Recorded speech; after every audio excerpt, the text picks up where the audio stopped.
오늘 하나님께서 주신 말씀은 고린도전서 1장 17절에서 18절까지 두 절 말씀입니다. 저와 여러분이 짧으니까 한 목소리로 읽도록 하겠습니다. 고린도전서 1장 17절 18절 말씀 함께 읽겠습니다. 시작. 그리스도께서 나를 보내심은 세례를 베풀게 하려 하심이 아니요 오직 복음을 전하게 하려 하심이로되 말의 지혜로 하지 아니함은 그리스도의 십자가가 헛되지 않게 하려 함이라. 십자가의 도가 멸망하는 자들에게는 미련한 것이요 구원을 받는 우리에게는 하나님의 능력이라. 아멘. 예배는 하나님 앞에 우리를 드리는 신앙 행위입니다. 신앙은 하나님에 대한 성경을 통해서 가르쳐 주신 하나님에 대한 바른 지식에 우리가 바르게 반응하는 것이 신앙입니다. 그러니까 바른 지식이 있다 하더라도 바른 반응이 없으면 온전한 신앙이 될 수가 없습니다. 그리고 바른 지식이 없으면은 물론 바른 신앙을 가질 수도 없겠죠. 그러니까 바른 지식이 있고 바른 반응이 따라갈 때 온전한 신앙이 됩니다. 항상 바른 지식이 반응보다 우선하게 됩니다. 바른 지식을 가져야지 우리가 바른 신앙을 할 수 있겠죠. 지식에 따라서 반응은 각각 달라집니다. 여러 가지 다른 반응들을 보일 수도 있죠. 아는 것에 따라서 반응들이 달라진다는 말입니다. 우리가 잘 알고 있는 성경 중에도 우리가 알고 있는 것 때문에 반응이 좀 잘못된 경우들도 종종 있습니다. 그 대표적인 것 중에 하나가 로마서 1장 17절 말씀인데 믿음에는 하나님의 의가 나타나니 복음에는 하나님의 의가 나타나니 믿음으로 믿음에 이르게 하나니 오직 의인은 믿음으로 말미암아 살리라. 오직 의인은 믿음으로 말미암아 살리라라는 이 구절이 많은 분들이 이렇게 생각하시죠. 하나님께서 나를 위해서 독생자를 보내주셨고 그 예수님을 믿는 것으로 나의 모든 죄가 태어나서 죽을 때까지 모든 죄가 용서함 받았고 그래서 의인이 된 우리는 이제 믿음으로 살아야 된다. 오직 믿음으로 살아야 된다. 어떤 일이 있어도 우리는 믿음으로 살아야 된다 라고 이해하고 계시는 분들이 참 많습니다. 과연 하나님께서 정말 우리에게 그렇게 말씀하신 것일까? 이 말씀은 하박국서를 인용한 말씀입니다. 하박국서를 보면 하박국이 보인 반응은 좀 달라요. 당시에 북이스라엘이 멸망을 하죠. 그 다음에 남유다도 점점 이제 기울어져 가고 있습니다. 그때 하나님께서 하박국에게 그렇게 말씀하셔요. 이제 곧 북방 민족에 의해서 너희들도 멸망할 것이다. 바벨론에 의해서 너희는 멸망할 것이다 라고 말씀하십니다. 하박국이 하나님 어떻게 그러실 수 있습니까? 공의로운 하나님께서 하나님의 백성들을 저 흉악한 바벨론에게 멸망하도록 그냥 내버려 두시면 어떻게 합니까? 하나님께서 도와주셔야 되지 않습니까? 그때 하나님께서 말씀하시죠. 그래?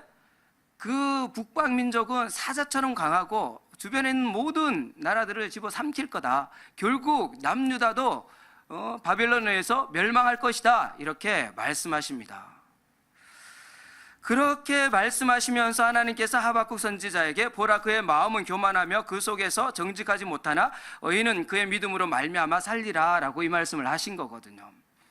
지금 북이스라엘이 멸망하고 남유다도 이제 멸망할 위기에 처해 있는데 하나님께서 하박국에게 그래도 너는 믿음을 지켜야 된다. 어떤 어려움이 있어도 너는 믿음을 지켜야 된다 라고 말씀하고 계실까? 이 원어를 보면은 오직 의인은 믿음으로 말미암아 살리라 라는 구문이 믿음으로 말미암아라는 전치사 구문이 이제 살리라를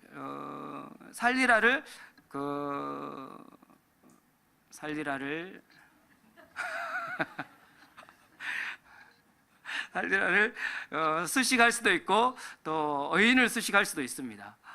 그러니까 오직 믿음으로 말미암아 살리라도 해석할 수도 있고 믿음으로 말미암아 된 의인이라고 해석할 수도 있어요. 그러니까 이 본문을 해석하면 그렇습니다. 제가 일본에 좀 오래 살다 보니까 한국말을 가끔 단어가 약해서 그죠? 이렇게 해석할 수 있어요. 두 가지로 해석할 수 있습니다. 오직 의인은 믿음으로 말미암아 살리라라고 해석할 수도 있는데, 오직 믿음으로 된 의인만이 살리라라고도 해석할 수 있습니다. 그러니까 어떤 상황이, 지금 하박국 선지자가 하나님으로부터 이 메시지를 들을 때의 상황을 보면은, 그죠? 북이스라엘이 망하고 남유다가 망하게 되었는데 점점 나라가 기울어져가고 있는데, 하나님께서 하박국에게 그래 망하게 되더라도, 더 어려워지더라도, 그렇게 되더라도 넌 믿음을 지켜야 돼, 이렇게 말씀하시는 것인가? 아니면은 그래 바벨론이 강하고 또 많은 나라들이 강할지라도 때가 되면 그들도 그들의 불의로 인하여서, 범죄로 인하여서 멸망할 것이야. 그러나 내가 택한 너희들은, 의로운 너희들은 마지막까지 살 거야. 내가 마지막까지 너희들을 보호해 줄 거야 라고 말씀하신 것일까요? 둘 중에 어느 것이라고 생각되십니까? 후자가 가깝습니다. 그래서 하박국은 이렇게 반응하죠. 하박국서 3장 2절에 보면, 여호와여 내가 주께 대한 소문을 듣고 놀랐나이다. 여호와여 주는 주의 일을 수년 내에 부응케 하옵소서.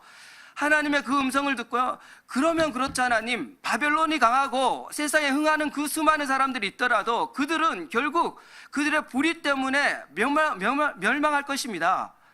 그런데 하나님께서 택한 민족, 이제 곧 멸망할지도 모르지만, 그렇지만 하나님께서는 반드시 우리를 보존하시고 우리를 살리시고 끝까지 지키실 겁니다 라는 하나님의 음성으로 듣고, 그래서 하박국은 그렇습니다, 속히 그 일을 이루어 주십시오 라고 반응하고 있는 거죠. 사도 바울은 로마서에서 이 믿음조차도 예수님의 신실함에 근거한 믿음이라고 길게 설명을 하고 있습니다. 구원받은 모든 하나님의 백성들, 그들의 그 믿음은 예수님의 신실함으로 인해서 믿게 된 것이고, 근데 그 믿음은 어떤 상황 속에서도 무너지지 않는다, 반드시 하나님께서 마지막까지 보존하시고 지키신다라는 것을 증거하고 있습니다. 저와 여러분도 이 믿음으로 사는 은혜가 있기를 바랍니다. 때로는 우리 살아가면서 어려운 일을 당하죠. 예기치 못한 그런 힘든 일도 당하게 됩니다. 우리 뜻대로 되지 않는 경우들도 있습니다. 그럴 때 하나님께서 야 그래도 너 믿음을 지켜야 돼 라고 하시기보다는, 걱정하지 마, 너는 내 자녀이고 내 백성이고 내가 이미 의롭다고 한 사람이야. 반드시 내가 너를 살려, 너를 보존하고 반드시 너를 지켜줘 라고 하신다는 사실을 기억하시고 이 믿음 안에서 평안하시기를 바랍니다. 오늘 대림절 첫째 주일인데 복음에 대해서, 이게 본문이 아니고 이제부터 시작입니다. 복음에 대해서 함께 나누기를 원합니다. 복음은 예수님에 대한 이야기인데, 이 이야기는 유무형 교회를 통해서 계속 확장되고 있고 확산되고 있으면, 또 예루살렘, 온 유대 사마리아, 또 유럽과 온 세계로 땅끝까지 지금 확장되고 있습니다. 그리고 이 복음은 세대에서 세대로 전해지고 있죠. 이 복음의 시작은 예수님부터인데, 근데 이 복음이 전해지면서 초대교회로부터 시작됩니다. 점점 확장됩니다. 4세기쯤 되면서 이 교회의 형태가 일반적으로 보편적으로 바뀌게 되죠. 카톨릭이라는 말은 그리스에서 왔는데 일반적, 보편적이라는 뜻이에요. 그러니까 대부분의 사람들이 믿고 있는 그 신앙이라는 의미가 되죠. 그렇게 되면서 이 복음이 점점 변질되게 됩니다. 중세 천년 동안 복음이 변질되면서 교회가 교회다운 모습들을 가지지 못하죠. 그때 하나님께서 종교개혁을 통해서 다시 복음을 회복시키시며 교회를 다시 회복시키십니다. 16세기의 종교개혁 이후에 종교개혁이 일어나면서 교회가 회복되고 복음이 회복되는데, 그 후에 한 200년 정도 지나서 18세기부터 이제 영국에서 부흥이 시작됩니다. 그 부흥이 시작되면서 그것이 미국으로 또 전 세계로 확장되면서 다시 복음이 많이 흐려지기 시작합니다. 흔들리기 시작합니다. 복음이 시대의 흐름에 맞추게 되고, 또 하나님보다 사람에게 맞추게 되고, 또 세상적인 성공과 또 복을 추구하는 기복신앙이 득세하게 되면서 지금의 세속화라는 문제에 부딪혀 있죠. 이제는 이 세상의 복음화라고 하기보다는 복음의 세속화라는 것이 더 큰 문제가 되어 있는 실정입니다. 다시 교회가 교회다워지고 복음이 회복되어져서 그 생명력이 계속해서 확장되기를 소망합니다. 교회의 생명은 이 복음에 있습니다. 하나님께서 교회를 세우신 목적은 복음 때문에 그렇습니다.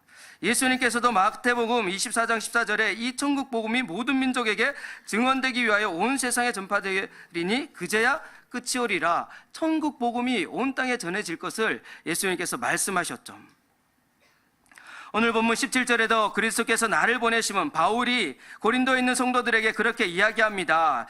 예수님께서 나를 보내신 것은 오직 복음을 전하기 위해서다. 고린도 교회뿐만 아닙니다. 로마서 1장 15절에 그러므로 나는 할 수 있는 대로 로마에 있는 너희에게도 복음 전하기를 원하노라.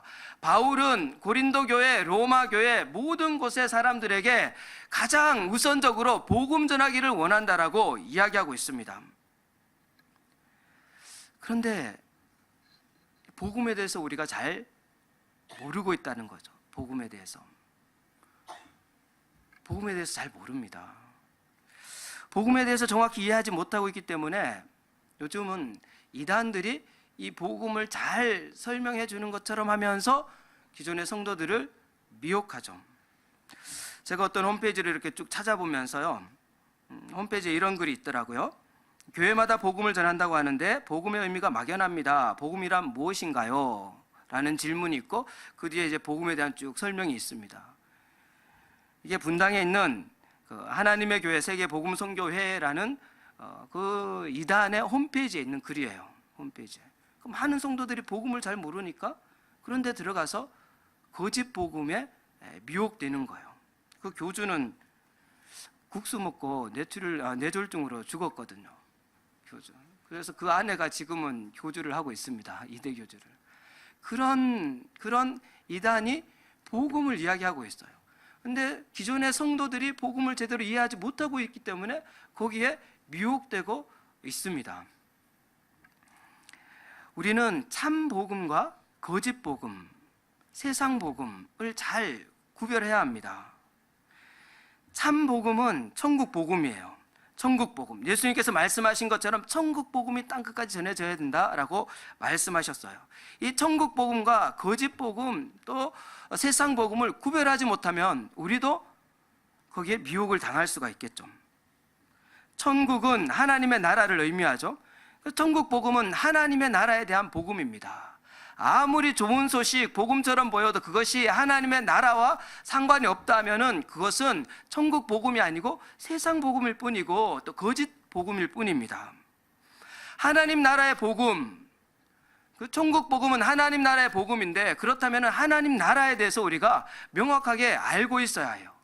과연 하나님의 나라가 무엇인가 알고 있어야지 하나님 나라 복음, 천국 복음도 우리가 알 수 있거든요. 하나님 나라는 창조 때부터까지 거슬러 올라갑니다.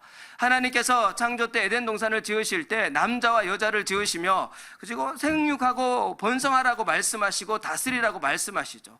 에덴 동산만 지으신 것이 아니라 지구를 만드셨어요. 하나님의 계획은 때가 되면은 이 에덴이 점점 확장되어져서 온 지구가 하나님의 나라로 세워지는 것을 기대하고 계셨던 거죠. 그런데 아담이 죄를 지어서 에덴에서 쫓겨나면서 하나님께서 나라를 세우시고자 하신 그 계획이 무산되고 맙니다. 그 다음에 다시 사람들이 타락하여서 홍수의 심판을 당하고 노아 때 하나님께서 다시 노아의 가족에게 그렇게 말씀하십니다. 생육하고 번성하라. 너를 통해서 하나님께서는 또 하나님 나라를 세우시겠다라고 하신 거예요. 그런데 시간이 지나면서 다시 사람들은 죄를 짓습니다. 바벨탑 사건이 일어나서 모든 민족들이 흩어지면서 하나님께서 나라 세우기를 계획하셨던 그 계획도 무산되죠. 시간이 지나서 이제 하나님께서 아브라함을 택하셔서 아브라함을 통해서 하나님 나라를 세우시기를 원합니다. 이번에는 땅까지 정확하게 지정해 주시죠. 가나안의 그곳에 하나님 나라를 세우겠다. 하나님께서 섭리로 이스라엘을 인도해 주셔가지고 결국 가나안의 나라를 세웁니다.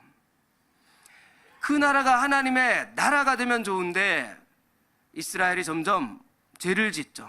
나라가 둘로 갈라집니다. 북이스라엘이 망하게 되고 남유다도 망하게 됩니다. 결국 이스라엘이 멸망하면서 아브라함과 약속한 하나님 나라 세우기 그 계획도 무산되고 말아요. 번번이 하나님께서 사람들과 언약을 맺으시면서 하나님의 나라를 세우기를 원하셨는데 사람들이 죄를 지음으로 말미암아서 그 하나님 나라 세우기가 무산되고 말았어요. 구약의 많은 예언자들은 이렇게 하나님의 나라가 세워지지 못한 이유에 대해서 이야기하고 있습니다. 그 원인이 이스라엘의 범죄와 우상 숭배에 있다고 증거하고 있죠. 그러나 신실하신 하나님께서 결코 하나님 나라 세우기의 그 계획을 포기하지 않으십니다. 그래서 예언자들에게 내가 이제는 영원히 파기되지 않을, 영원히 사라지지 않을 그 약속을 하시면서 그 하나님의 나라를 세우시고자 하시죠. 결국 하나님께서는 그 나라를 완성하시기를 원하십니다. 바로 메시아에 대한 예언이죠. 오실 메시아. 그 메시아는 하나님께서 더 이상 무너지지 않을 나라를 세우기 위해서 이 땅에 보내주신 분이라고 예언자들이 이야기합니다. 예수님께서 이 땅에 오셨고 예수님께서 천국 복음을 전하셨죠. 하나님 나라에 대해서 증거하셨습니다. 지금도 이 교회를 통해서 하나님의 나라 복음이 확장되고 있는데 그렇다면은 과연 이 복음의 핵심이 무엇이냐는 거죠. 복음의 핵심이 무엇이냐는 겁니다. 오늘 본문 17절 18절 다시 한번 우리 목소리를 맞춰서 읽겠습니다. 시작. 그리스도께서 나를 보내심은 세례를 베풀게 하려 하심이 아니요 오직 복음을 전하게 하려 하심이로되 말의 지혜로 하지 아니함은 그리스도의 십자가가 헛되지 않게 하려 함이라. 십자가의 도가 멸망하는 자들에게는 미련한 것이요 구원을 받는 우리에게는 하나님의 능력이라. 복음의 핵심이 사도 바울은 십자가의 도라고 이야기하고 있습니다. 바울이 1년 6개월 동안 심혈을 기울여서 세운 교회가 고린도 교회였어요.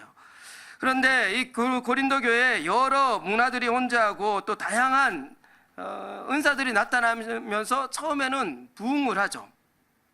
그런데 바울이 떠나고 난 다음에 파벌들이 생기고 분쟁이 일어나고 또 여러 문화들이 혼자하면서 종교 혼합주의에 빠지고 또 성적으로 타락하고 세상 가치관이 유입되면서 교회가 심각하게 됩니다. 그때 바울은 이렇게 교회가 힘들어진 원인이 복음이 무너졌기 때문이라는 사실을 알고 이 고린도 교회에 오직 복음을 전하겠다라고 이야기하고 있는 겁니다. 그 오직 복음을 전하겠다고 이야기하면서 바울은 18절에서 십자가의 도가 멸망하는 자들에게는 미련한 것이요 구원을 받는 우리에게는 하나님의 능력이 됨이라 라고 이야기하고 있는데 이 십자가의 도가 복음의 핵심입니다. 십자가의 도는 일본어로 주지카노 고도바라고 되어 있죠. 고도바, 말씀, 십자가의 말씀, 언어로는 로고스입니다. 그러니까 십자가의 로고스거든요.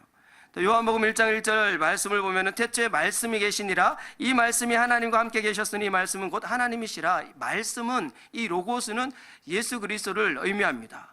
그러니까 십자가의 도라는 것은 십자가의 예수 그리스도를 의미하는 거예요. 십자가에 달리신 예수 그리스도, 이것이 복음의 핵심이라는 겁니다. 고린도전서 2장 2절에 내가 너희 중에 예수 그리스도와 그가 십자가에 못 박히신 것 외에는 아무것도 알지 아니하기로 작정하였음이라. 예수님과 그가 십자가에 못 박히신 것, 이것이 복음의 핵심이라는 거예요. 왜 이것이 복음의 핵심일까? 복음하면은요 보통 예수님에 대한 이야기입니다. 예수님에 대한 이야기는 창세기까지 거슬러 올라가죠.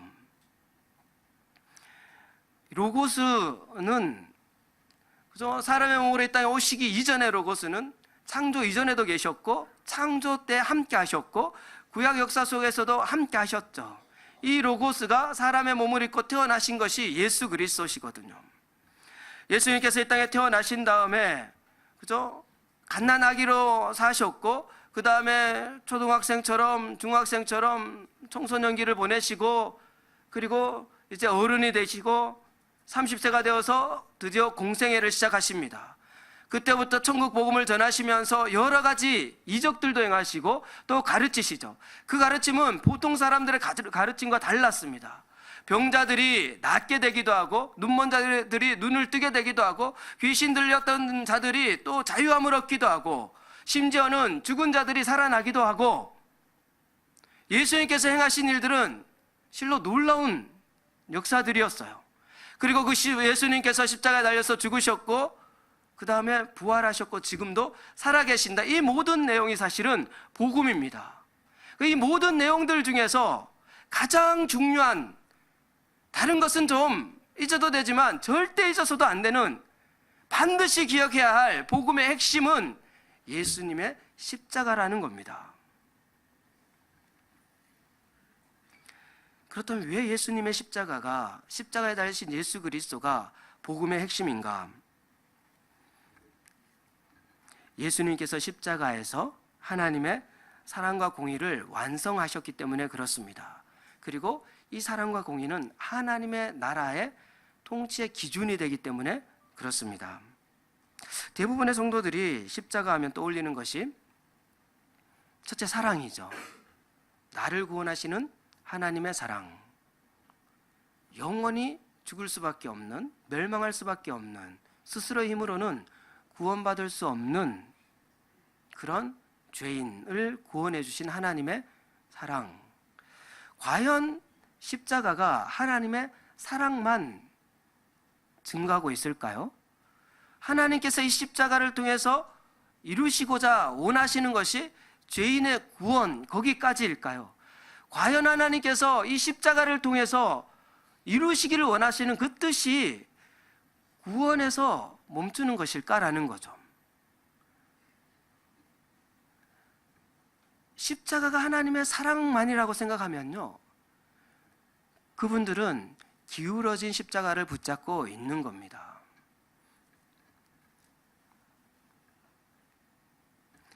십자가가 하나님의 사랑으로만 생각하고 있는 분들은, 여기까지만 알고 계신 분들은 기울어진 십자가를 붙잡고 있는 거예요. 오늘날 너무나 많은 성도들이 여기에 머물러 있습니다. 사실 예수님께서 십자가를 통해서 이루신 것은 사랑과 동시에 하나님의 공의를 이루신 거예요. 왜냐하면 대부분 구약의 예언자들이 오실 메시아에 대해서 예언할 때 거의 대부분입니다, 앞으로 오실 메시아가 어떤 분이신지를 예언했는데 그 내용들은 다 하나님의 공의에 대한 내용들이에요. 이사야서 9장 6절 7절에 보면은 이는 한 아기가 우리에게 낳고 한 아들을 우리에게 주신 바 되었는데 그의 어깨에는 정사를 메었고 그의 이름은 기묘자라 모사라 전능하신 하나님이라 영존하시는 아버지라 평강의 왕이라 할 것임이라. 그 정서와 평강의 더함이 무궁하며 또 다윗의 왕자와 그의 나라에 군림하여 그 나라를 굳게 세우고 지금 이후로 영원히 정의와 공의로 그를 보존하실 것이라. 만군의 여호와의 열심히 이를 이루시리라. 예레미야 23장 5절에 보라 때가 이르리니 내가 다윗에게 한 의로운 가지를 일으킬 것이라. 그가 왕이 되어 지혜롭게 다스리며 세상에서 정의와 공의를 행할 것이며 이스라엘은 평안히 살 것이며 그의 이름은 여호와 우리의 공의라 일컬음을 받으리라. 예레미야 33장 15절에 그날 그때 내가 다윗에게서 공의로운 가지가 나게 하리니 그가 이 땅에서 정의와 공의를 실행할 것이라. 스가랴 9장 9절에 시온에 따라 크게 기뻐할지어다 예루살렘에 따라 즐거이 부를지어다. 보라 내 왕이 내게 임하시나니 그는 공의로우시며 구원을 베푸시며 겸손하여서 나귀를 타시나니 나귀의 작은 것 곧 나귀 새끼니라. 오실 메시아에 대한 예언 중에 사랑을 이야기하기보다는 거의 대부분은 공의를 이야기하고 있습니다. 메시아가 이 땅에 오셔가지고 행하시는 그 일들은 하나님의 공의를 행하시며 구원을 이루시고 그를 통해서 하나님의 나라를 온전히 세울 것이라고 이야기하고 있는 거죠. 사랑으로 기울어진 것을 공의로 다시 바로잡지 않으면은, 균형을 세우지 않으면은 안 됩니다. 요즘 복음에 대해서 이야기할 때 대부분은 사랑을 이야기하죠. 사랑, 구원하시는 사랑, 사랑을 강조합니다. 그러면서 점점 십자가가 기울어져 가고 교회가 약하여져 가고 교회 안에 여러 가지 공의롭지 못한 불의한 일들이 일어나면서 세상으로부터 지탄받고 있습니다. 그러면서도 계속 사랑만 이야기하고 있죠. 하나님의 공의가 무엇인지, 과연 공의를 통해서 하나님께 세우시고자 원하시는 나라가 무엇인지에 대해서는 깊이 생각하지 않습니다. 사랑만이 아니라 하나님의 공의를 분명히 알 때 균형 잡힌 십자가를 붙잡게 되고 바른 하나님의 나라를 이룰 수 있게 됩니다. 예레미야 9장 24절에 자랑하는 자는 이것으로 자랑할지니 곧 명철하여 나를 아는 것과 나 여호와는 사랑과 정의와 공의를 땅에 행하는 자인 줄 깨닫는 것이라. 나는 이 일을 기뻐하노라. 여호와의 말씀이니라. 하나님께서는 메시아를 통해서, 예수님을 통해서 사랑과 공의를 이루시기를 원하신다는 거예요. 그 사랑과 공의를 통해서 하나님의 나라가 온전히 세워질 수 있다는 겁니다. 그렇다면 과연 공의가 무엇일까? 하나님의 공의가 무엇일까라는 거죠. 먼저 공의는 율법과는 다릅니다. 율법을 초월하는 개념이에요. 참 거짓의 문제도 아닙니다. 법률적인 죄를 이야기하는 것도 아니에요. 도덕적인 선함을 이야기하는 것도 아닙니다. 구약에 공의나 정의라는 단어를 미슈파트나 ጼ데카라는 단어를 많이 쓰는데 이 교차적으로 쓰여집니다. 교차적으로 쓰여진다는 말은 같은 의미로 서로 교환해서 이렇게 쓰여지고 있다라는 거예요. 그러니까 성경에서 정의, 공의, 이거는 다 같은 의미로 보셔도 됩니다. 사도 바울은 로마서에서 하나님의 공의에 대해서 길게 기록하고 있습니다. 호메로스는 이 공의에 대해서 의로운 자는 그 행위가 자기가 속한 사회 구조와 조화를 이루고 신과 이웃에 대한 정당한 의무를 이행하는 자. 좀 어렵죠? 적으셔도 됩니다. 받아 쓰시기 바랍니다. 아마 집에 가셔가지고 하루 정도는 고민하셔야지 뜻이 무엇인지 좀 알 수 있을 것 같아요. 의로운 자는 그 행위가 자기가 속한 사회의 구조와 조화를 이루고 신과 이웃에 대한 정당한 의무를 이행하는 자. 구약 성경의 의는요, 하나님과 인간 사이의 상호적인 관계와 조화를 이루는 행위를 의미합니다. 하나님과 인간 사이의 상호적인 관계와 조화를 이루는 행위. 그래서 하나님의 공의는 자기 백성에 대한 구속과 구원을 이루는 것으로 나타납니다. 하나님 공의로우시기 때문에 하나님의 백성들을 반드시 구원하신다는 거예요. 그 백성이 아무리 타락해 있다 할지라도, 죄를 짓고 있다 할지라도 하나님의 공의는 반드시 그 죄인을, 하나님의 백성이기 때문에 구원하신다는 거예요. 그리고 사람에게 있어서 이 공의는 뭐냐? 하나님에 대한 정당한 의무를 행하는 겁니다. 예언자들이 메시아에 대해서 공의를 행할 자, 공의를 이룰 자, 공의를 완성할 자, 공의로 구원을 이루신다라고 기록했는데, 그래서 이 공의를 정확히 이해하기 위해서는요, 메시아가 공의를 행할 자니까, 예수님이 공의를 이루실 자니까 예수님을 보면 하나님의 공의가 어떤 것인지 정확하게 알 수 있습니다. 예수님께서 하나님에 대한 정당한 의무를 어떻게 이행하셨나? 하나님께 대한 정당한 의무, 해야 할 의무를 예수님께서 어떻게 이행하셨나? 이것을 보면 공의가 무엇인지 알 수 있다는 거예요. 예수님의 삶을 보세요. 예수님께서는 가장 연약한 자들, 고아들, 병든 자들까지도, 아주 약한 그들까지도 상처받지 않게 하기 위해서 그들을 보호하시고 어떤 불의함도 행하지 않으시기 위해서 그렇게 낮아지시고 겸손하셨으며, 그리고 모든 병자들을 치유하시며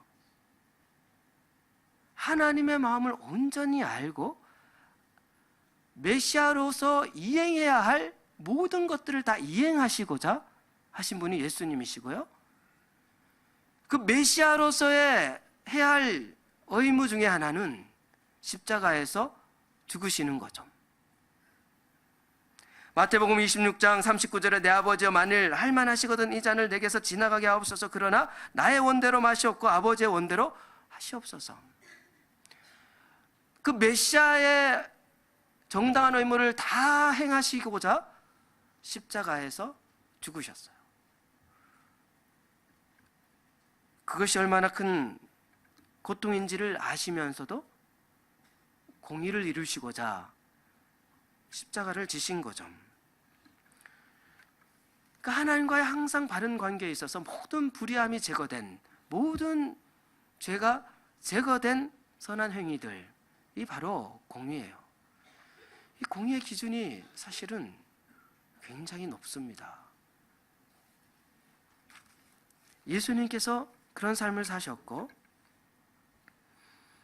그 공의를 통해서 하나님의 나라가 다스려집니다. 예수님께서 십자가를 통해서 이루신 것이 사랑과 공의라는 사실을 꼭 기억하시기 바랍니다. 그래서 우리의 삶도 사랑으로만 치우칠 것이 아니라, 기울어질 것이 아니라 사랑과 동시에 공의를 행하면서 균형 잡힌 십자가를 붙잡고 살아가는 저와 여러분이 되기를 바랍니다. 하나님의 나라는 참 이 균형 위에, 질서 위에 움직여집니다. 그것을 하나님께서 창조하신 모든 창조물 속에 투영되어져 있어요. 제가 오후 예배에 나오신 분들에게 좋은 팁을 하나 드리겠습니다. 여기 일본에요, 그 나가노현이 있습니다. 나가노현, 그 마츠모토 시가 있습니다. 그 마츠모토 시에서 그래서 기후권으로 넘어가는 그 큰 산맥이 있어요. 기타 알프스라고 하는데, 가도 중간쯤에 보면은 카미코치라는 곳이 있어요. 카미코치. 보통 차들은, 일반 차들은 못 들어가요. 제한하고, 아마 지금도 눈 때문에 눈 때문에 폐쇄되어 있을 거예요. 아마 12월쯤부터는 못 들어가고 4월까지도 못 갑니다. 아주 깊은 계곡이에요. 3,000m가 넘는 그 계곡인데, 이제 봄부터 이제 여름까지, 가을까지 갈 수 있거든요. 제가 가끔 이제 카나다에서 하면서 손님들이 오시면은 모시고 갑니다. 거기에 한 100년쯤 전에 화산 때문에 생긴 산도 있고, 그 화산으로 이 계곡에 물줄기가 막혀서 생긴 호수도 있어요. 물이 너무너무 맑습니다. 정말 에메랄드빛 물이에요. 거기에 물고기들이 헤엄치고 그 호수 따라서 이렇게 걸어 올라갈 수 있는 그 산책로가 있거든요. 꼭 가보시라고요. 제가 뭐 왕복 티켓을 사드리면 좋겠지만 필요하신 분들은 찾아오시면 제가 지도랑 신주쿠에서 가는 그 버스가 가는 것 같아요. 타임테이블은 제가 알아봐서 전해드릴 수 있습니다. 그런데 거기를 걸으면요, 정말 자연이 아름다워요. 화산이 있었지만 그래도 그것이 다시 균형을 이루고 질서를 이루면서 호수를 이루고, 주변에 새소리를 듣고 물소리를 들으면서 걷는 게 너무너무 힐링이 됩니다. 가끔 원숭이도 나타나고요, 내가 먹고 싶은 거 뺏어 먹기도 하고. 꼭 한번 가보시기 바랍니다. 근데 그걸 보면요, 정말 주 하나님 지으신 모든 세계 참으로 아름답다. 하나님께서는 정말 질서 있게, 균형 있게 나라를 다스리시는구나 라는 것을 알 수 있어요. 십자가도 사랑과 공의의 균형이 이루어야지 그 삶 속에 평안이 있을 수 있고 참된 기쁨이 있을 수 있습니다.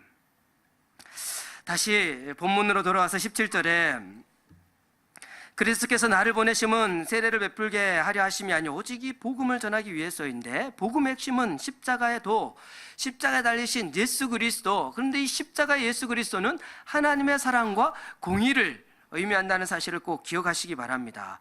근데 바울은 17절 후반절에 그렇게 이야기합니다. 이 복음을 전하려 하심이로되 말의 지혜로 하지 아니하겠다라고 이야기하죠. 말의 지혜로. 좀 전에 말씀드린 것처럼 바른 지식은 바른 반응을 불러일으키거든요. 이 하나님에 대해서 바로 알게 될 때 거기에 바른 반응을 해야 합니다.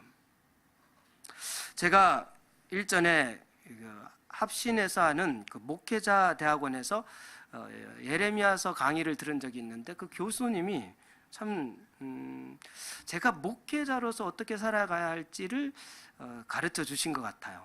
뭐 저 개인적으로 이야기하신 건 아니고 강의 중에 하신 말씀인데 내용이 그렇습니다. 참 선지자의 기준은 예언 성취의 정확성이 아니라 인애와 공의의 삶을 사느냐가 기준이다라고 이야기했습니다. 예언자들 중에 발람 같은 경우에는요, 하나님의 말씀을 대언하지만 참 선지자가 아니죠.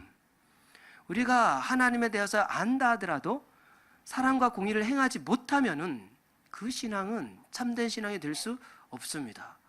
제가 앞에서 말씀을 가르치지만 제가 성경을 잘 안다고 해서 바른 목회자냐? 저는 그렇지 않다고 생각해요. 내가 하나님의 사랑과 공의를 어떻게 바로 행하고 있냐? 이게 참 목회자인지 아닌지 기준이 된다는 거죠. 성도도 다르지 않습니다. 참 성도는 어떤 사람이냐? 성경을 많이 알면 참 성도가 되나? 그게 아니고 하나님의 사랑과 공의를 얼마나 잘 실천하며 살아가냐? 이게 참 성도의 기준이라는 거예요. 그 삶은 곧 예수님의 십자가를 지는 삶이고 그 삶은 곧 하나님의 나라를 사는 삶입니다. 그런 삶을 사는 저와 우리 모든 성도들이 되기를 바랍니다. 마지막으로 이런 삶을 사신 분을 한 분 소개하고 오늘 말씀을 마무리하려고 합니다.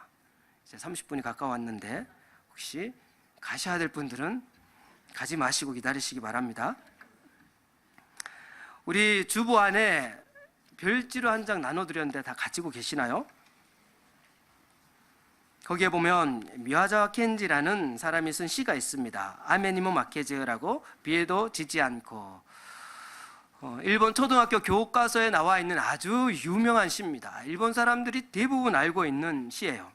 비에도 지지 않고 바람에도 지지 않고 눈에도 여름 더위에도 지지 않는 튼튼한 몸을 가지고 욕심 없이 결코 화내지 않으며 언제나 조용히 웃고 있는 하루에 현미, 내옥과 된장과 조금의 채소를 먹으며 모든 일에 자신을 샘에 넣지 않고 잘 보고 들어 깨닫고 그리고 잊지 않으며 들판의 소나무 숲근을 작은 지프로 인 초가에 살면서 동쪽에 아픈 아이 있으면 가서 간호해주고 서쪽에 지친 어머니 있으면 가서 그 볕단을 져주고 남쪽에 죽어가는 사람 있으면 가서 두려워하지 말라 일러주고 북쪽에 다툼이나 소송이 있으면 부질없으니 그만두라 이르고 가뭄이 들면 눈물을 흘리며 여름 추위에 걱정스레 걸으며 모두에게 멍청이라 불리우고 칭찬도 받지 않고 걱정거리도 되지 않는 그런 사람이 나는 되고 싶다. 그런 사람이 나는 되고 싶다. 많은 일본인들이요 알고 있는 시인데 이 시를 읽으면서 참 이런 삶을 살면 좋겠다라고 생각합니다. 그런데 제가 이 시를 소개하는 이유가 있습니다. 미야자와 켄지가 썼는데 이 미야자와 켄지가 젊을 때 어떤 한 사람을 보고 이 시를 썼어요. 사실 시를 쓴 게 아니라 자기 메모지에 그 사람을 생각하면서 메모해 놓은 게 나중에 알려져서 이렇게 유명해진 거예요. 사실 시인은 그다지 많은 작품을 쓰지 않았어요. 이 시 때문에 유명해졌는데 그냥 자기 메모장에 어떤 한 사람의 삶을 보면서 메모해 놓은 내용이에요. 그게 누구냐면은 사이토 소지로라는 사람입니다. 사이토 소지로. 동북 지역의 이와테현에 하나마키라는 시가 있습니다. 지금은 한 10만 명 정도 되는데 한 100년쯤에는 3만 명 정도 되는 작은 시였어요. 그 시에 살던 사람입니다. 아주 어릴 때부터 좀 똑똑했고 나중에 초등학교 선생님이 됩니다.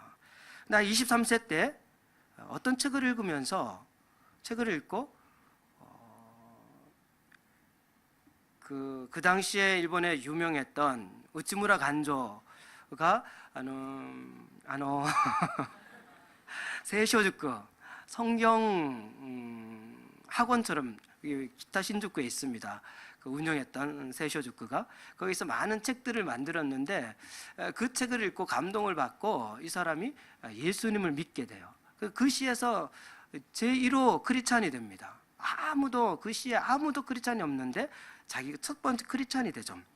그래서 이제 신앙을 지키면서 사는데 그 신앙 지키려고 하다가 집에서 쫓겨나게 돼요.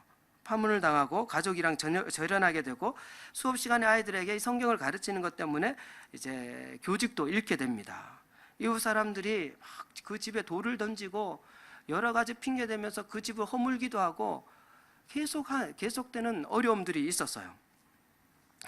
그 장녀가 아이꼬라는 딸아이가 있었는데 8살 때 그 또래 남자아이들이 야소교도노 무스메, 그러니까 예수쟁이의 딸 이런 뜻이죠 라고 하면서 막 때리고 발로 차고 해서요 결국 복장염이 걸려서 죽게 됩니다. 죽기 직전에 이 딸이 그렇게 이야기하죠. 삼비가가 기끼따이, 찬양이 듣고 싶어요. 그래서 찬양을 하는 중에 이제 죽게 되는데 이 딸아이가 죽기 전에 가미와 아이데아리, 하나님은 사랑이십니다 라고 하면서 이제 소천을 합니다. 근데 이 사이토 소지로는 그런 박해를 받으면서도 늘 기도합니다. 미고꼬로가 나리마스요니, 하나님의 뜻이 이루어지도록, 하나님의 뜻이 이루어지도록 기도하면서 그 이후에 26년 동안 매일같이 교직에서 쫓겨났기 때문에 우유 배달이랑 신문 배달을 하면서요 아침마다 등교하는 아이들을 돌봐줍니다. 또 하교하는 아이들도 돌봐주고 또 아이들에게 또 울고 있는 아이들을 달래주기도 하고 병든 사람이 있으면은 병문안 가서 또 위로해주고 싸우는 사람이 있으면은 싸우지 말라고 그렇게 하고 그 동네에 있는 사람들을 다 돌봐요. 26년 동안. 그러다가 이제 신주쿠에 그 우치무라 간조의 사역들이 많아지면서 와서 도와달라는 이야기 듣고 동경으로 상경을 하게 되죠. 근데 동경으로 갈 때 아무도 자기를 배웅해 줄 사람이 없다라고 생각했어요. 계속해서 박해만 있었거든요. 돌 던지고 침 뱉고 딸이 그것 때문에 죽고 했으니까요. 그래서 간단하게 짐을 챙겨서 역으로 갑니다. 역을 향하는데 그 역에요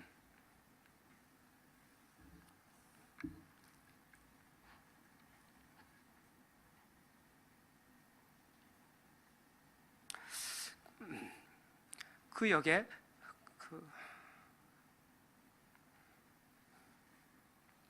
마을 대부분 사람들이 거기 나오죠.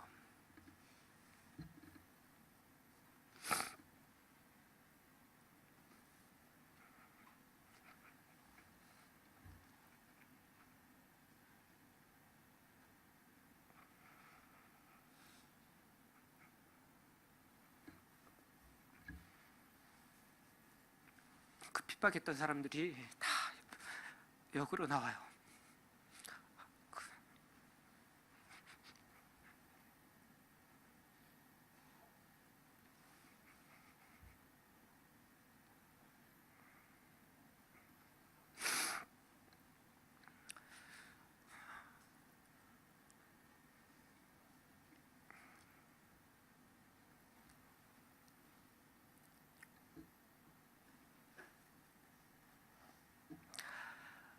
하나님의 마음이 이루어지기를 기도하면서 그렇게 산 거죠. 저와 여러분이 십자가를 생각할 때 하나님의 사랑과 공의를 기억하시기 바랍니다. 기도하겠습니다.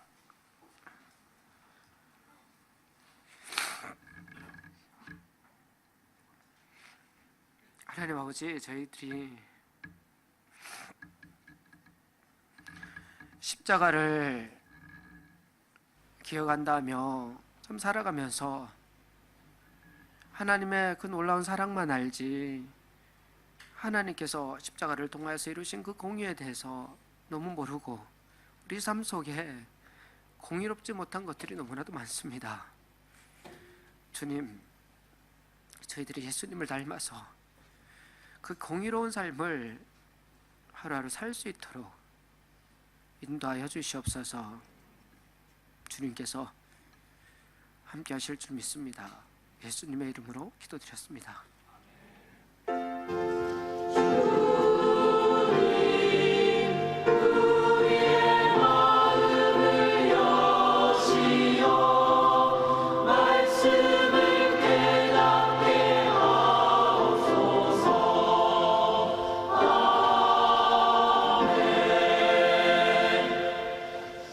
함께 찬송가 524장 찬양하시면서 준비하신 헌물 하나님께 드리겠습니다. 박수 치면서 찬양하겠습니다. 갈 길을 밝히고 오시니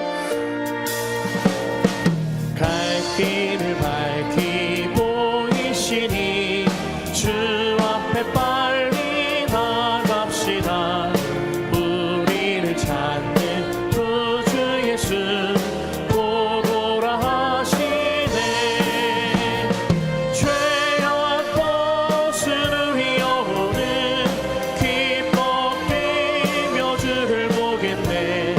하늘에 계신 주 예수를 영원히 섬기리. 우리를 오라 하시는 말 기쁘게 듣고 순종하세.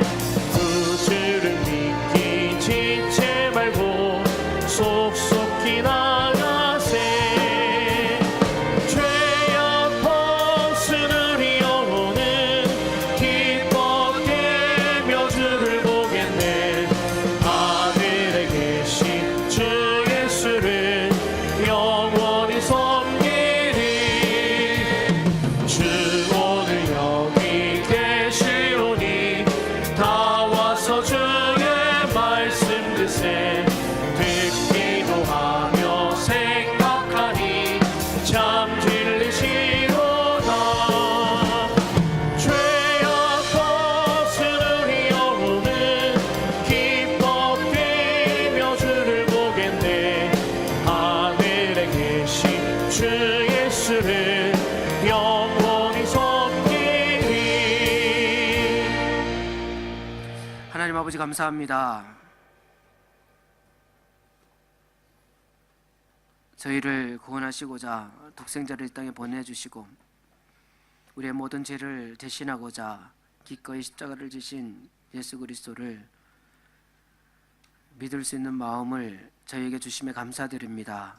그 믿음조차도 우리의 의지가 아니라 예수 그리스도의 신실함으로 인한 믿음이라는 사실을 기억할 때 참으로 그 은혜가 얼마나 놀라운지 늘 마음에 새기고 이제는 거기에 합당한 삶을 저희들도 살 수 있도록 인도하여 주시옵소서. 너무 사랑만 이야기하면서 주님께서 이루신 공의를 잊은 채 살아가는 일이 없도록 하여 주시고 이 땅 가운데 한 사람 한 사람이 사랑과 공의를 실천하며 살아갈 때 가정에서도 또 교회에서도 예수님처럼 공의를 행하며 살아갈 때 그곳이 곧 하나님의 나라인 줄로 믿습니다. 저희 교회가 그런 교회 될 수 있도록 인도하여 주시옵소서. 주님 이 시간 우리의 모든 삶을 주님 앞에 드리기를 원하며 준비한 헌물을 드립니다. 주님 더 많은 시간과 또 삶을 주님 앞에 드려야 하는데 다 드리지 못한 것 죄송한 마음으로 드립니다. 주님 기뻐 받아주시고 우리 삶 가운데 늘 동행하여 주시며 절대 무너지지 않는 하나님 나라 백성으로서 살아갈 수 있도록 인도하여 주시옵소서. 주님께서 기뻐 받으신 줄로 믿고 감사드리며 모든 것을 예수님의 이름으로 기도드렸습니다. 아멘.